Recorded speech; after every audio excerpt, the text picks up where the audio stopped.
So I'm Bethany Kelley, and my piece is called There You Are, or I feel like I say it more like, there you are. That's kind of more like where the inflection would be with this piece. This piece was really important for me to create. Having LOCAVORE as like the prompt to get me to sit down and think through my practice was really important for me. It sort of allowed me to inventory my current art practice. My background is I'm a self-taught woodworker. That's what my art has been. That's how I've been expressing myself about like these last 4 years. But I had become more and more curious as I got to know other artists, as my art world began to expand, and I started to identify as an artist instead of just like a woodworker or maker or a crafty person. I started to become more and more curious about where I should go with that, and painting and the canvas just kept coming back to me. But again, I have zero experience with that. But I taught myself woodworking, a very dangerous thing. I could surely teach myself how to paint indoors. So anyway, the reason why this was so important at that time was I felt like I had my feet in two different worlds. The maker woodworking world, where I was successful and had a business and things were going great, and then this world of painting and more like fine art, where I didn't know the vocabulary or the people or what I even was going to produce. So this piece right here became sort of a hybrid. What I did is I took woodworking material. I took a panel board. Picture what would come off of like IKEA furniture, really. So it has a little bit of flex to it. And I took that and I did one of my first paintings on it, an abstract style, which now that it's been some months later, I can see that it continues to be where I go as a painter on canvas. And I took it and then I did what I do best. I went out to my garage and I chopped it up. I used my table saw, I used my scroll saw, I used my sanders, I used all the tools that I love and I feel comfortable with and I feel like I can express myself using. And then I reconfigured it. I put it back together again, I reassembled it.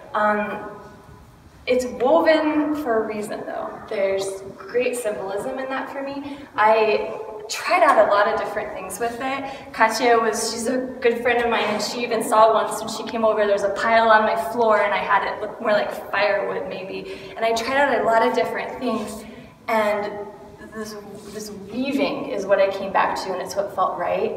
And I believe the reason for that, for me, is I've realized that my art is very relational, and it's about community. This community right here, but also nowadays the social media community is something that a lot of us can be part of, and so it goes even globally, but certainly here in Rochester it's been really important.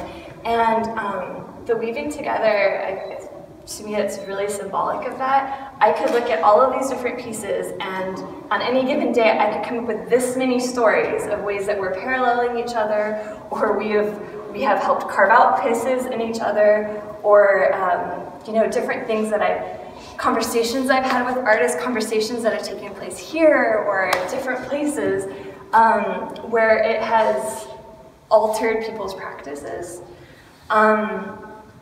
And helped people grow, which is what it's all about, right? Because all this art would still exist without us looking at it, but it exists a whole lot differently when we do what we're doing tonight and we listen to each other talk about it. I learned a whole lot about these different pieces that makes me want to come back and stare at them even longer.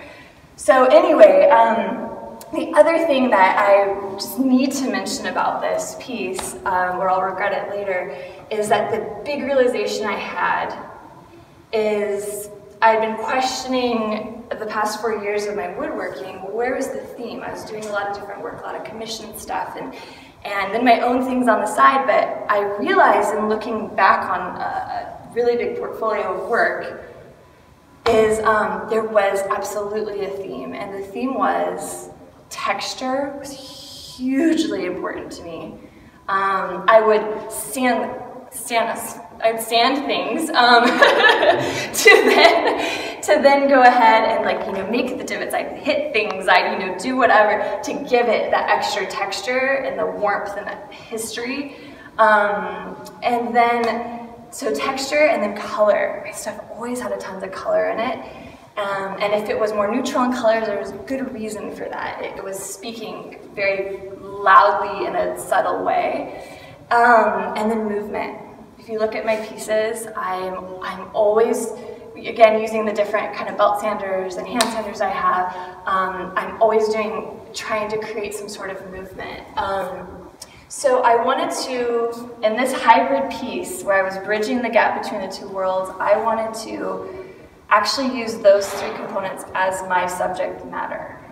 So it was no longer me creating things in the outside world, it was celebrating my champions of my studio these past 4 years as I kind of make my way into a new horizon of art. And recognizing that it doesn't mean leaving behind what has sort of been with me all these years. I can actually carry those elements into other work that I'm doing. And I have been doing that since getting this piece on the wall, and it's really cool to come back and look at it, because this was a huge aha moment for me. And it has two other sister pieces. So there's 3 of them that this ended up helping me to create, but this was number 1. So.